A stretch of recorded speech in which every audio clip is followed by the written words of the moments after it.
chicken and rice. A classic lesson.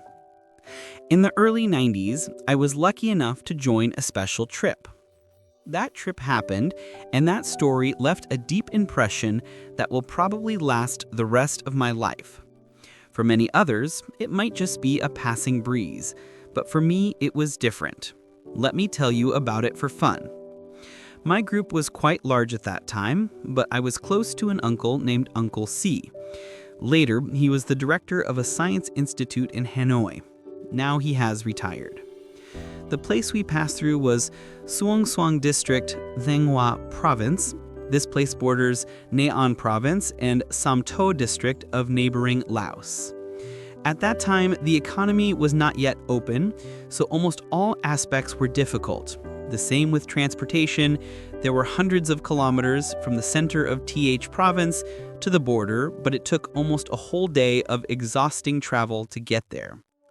We stopped at a border post.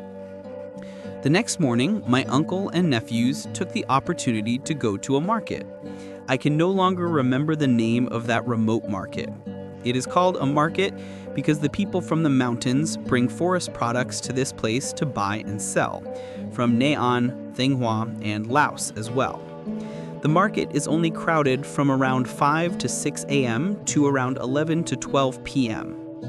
After wandering around to see people buying and selling, we stopped at a piece of land by the roadside, where there were two rocks, half floating and half submerged. There was a young man, I think he was only in his 20s at that time, wearing faded indigo blue clothes, messy and dirty hair, sitting in front of a wrinkled old plastic sheet on which were displayed some strange forest products, and next to him was a large cat, about 3 to 4 kilograms, chained by a rope tied to a large rock, meowing loudly. A man in the group curiously asked, "Are you selling cats?" He replied, "Yeah. Who would buy this big cat? If I raised it, it would run away. Why not raise it and sell it?" "Yeah, Dad said to sell it because it only catches chickens to eat. It doesn't catch big mice." All the uncles and nephews laughed. Seeing the items, everyone asked, "What are you selling?" "This is tiger claws, tiger teeth. This is bear bile. This is black tiger glue." Wow, everyone was startled and started to pay attention and gathered around. Uncle C held a piece of tiger glue and a dried bear bile, the two most valuable things, and asked the other guy, "Where did you buy this, or did you cook it at home?" He replied, "Let's go hunting in the forest. Save it for now.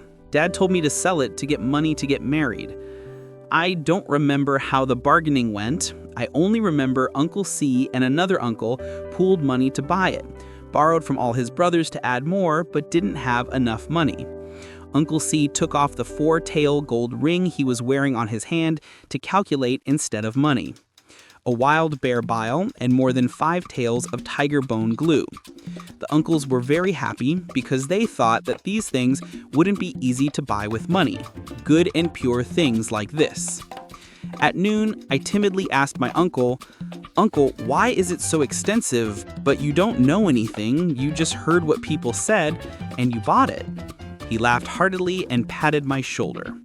"Let me ask you, when you went to sell the cat, because the cat doesn't catch mice but only catches chickens, if you wanted people to buy the cat, what would you say? The cat is smart, good at catching mice, right? If you say that cats only catch chickens, who will buy it, my child?" "Yes, uncle." "So I see that guy said that cat doesn't. I vaguely see your very deep and logical thoughts. That's right. Why did he say that cat? If he told the truth, who would want to buy it?" As for my Uncle C, he studied at the University of Technology and studied for another 7 years in Germany. At that time, he was a PTS. Another uncle was also a senior expert who studied in Russia for more than 5 years. They were all in ministerial agencies and had quite high positions. The young man selling goods was just a young man about the age of your children living in the forest, not yet fluent in King language. I think I knew him, but he certainly didn't want to know how to read. After that, when he returned to Hanoi, my uncle asked his friend who worked in the Institute of Science and Technology to appraise the unique items that the two of us bought together. The result was a mean and arrogant man, not a tiger or a leopard. Bitter. Many years later, every time my uncle and I met, when he was the director of the institute, every time I came, he would put aside all his work and invite me to his room or to his house, and we would talk all night. And we would always mention that story and laugh at each other. He said, "I have to admit, he's good, my son. I respect him." Yes, I am like him, bowing my head in respect to him. If he is still alive and reading this article of mine, please sit up high and receive my bow. He is truly a master. Even though he is a swindler, I still have to bow my head in admiration of him.